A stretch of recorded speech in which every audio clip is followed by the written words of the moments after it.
Ce sont les éléments de langage distillés. Loïc, pardonnez-moi, je vous interromps. On écoute tout de suite Benoît Hamon. Chères concitoyennes, chers concitoyens, ce matin, ce qui, à mes yeux, est le plus grave pour notre pays, mais aussi pour la politique au sens noble du terme, c'est que la démocratie a pris un grand coup de plus. Elle n'en avait pas besoin tant elle a été humiliée, tant elle est humiliée par des comportements et des pratiques indignes depuis le début de la campagne présidentielle. À mes yeux, et c'est cela le plus important, à un moment où l'extrême droite autoritaire et les complaisances avec les dictatures sont banalisées, oui, la démocratie est la prunelle de nos yeux, qu'il faut respecter à tous les moments, grands et petits de la vie politique. La parole donnée, la parole signée, devant le peuple, doit être scrupuleusement respectée.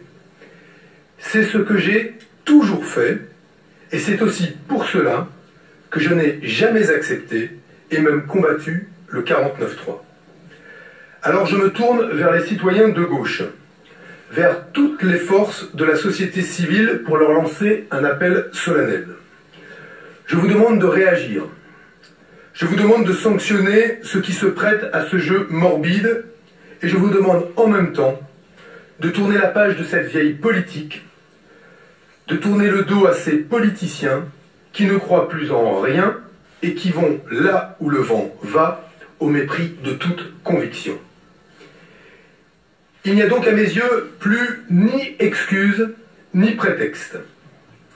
Les inspirateurs, les porte-paroles et les théoriciens des décisions qui ont fait tant de mal à la gauche sur la déchéance de nationalité ou la loi travail ont trouvé ou trouvent refuge désormais chez Emmanuel Macron.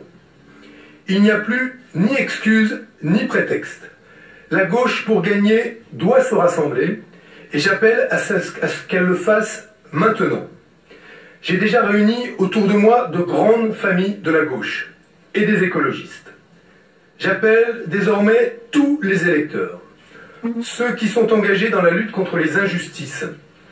J'appelle les sociodémocrates intimement attachés au progrès social et à la démocratie, mais aussi le Parti communiste, les communistes et Pierre Laurent, les Insoumis et Jean-Luc Mélenchon à réunir leurs forces aux miennes.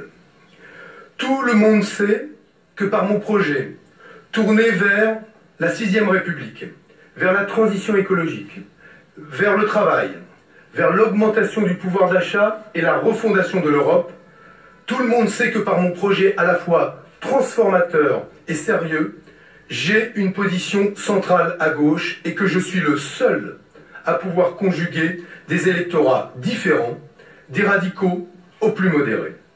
Je suis aujourd'hui le seul à pouvoir nous faire gagner ensemble et à créer les conditions d'une majorité parlementaire de gauche pour gouverner et transformer. La question n'est donc pas celle d'un vote refuge, d'un vote de témoignage, d'un vote d'élimination. La question est bien celle de la victoire à portée de main, donc du rassemblement de toute la gauche pour gagner.